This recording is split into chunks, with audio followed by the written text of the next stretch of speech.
The traffic feature is only available with optional SiriusXM radio and SiriusXM traffic subscriptions. This service is included for a period of time from the original in-service date of the vehicle. When available, traffic information is displayed on the map. The level of traffic is indicated by the color of the road.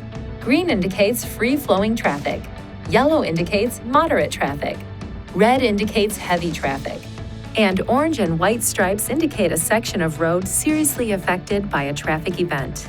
Icons for a variety of traffic factors, such as accidents or road work, are also displayed on the map. Some of these icons are only available on maps that are zoomed in to show sufficient detail. There are various settings that can be adjusted for the traffic system. To adjust, touch Settings on the launch bar, touch Navigation, then Traffic Info Settings. Touch an item to adjust the settings. Please see your Nissan Connect Owner's Manual for important safety information, system limitations, and additional operating and feature information.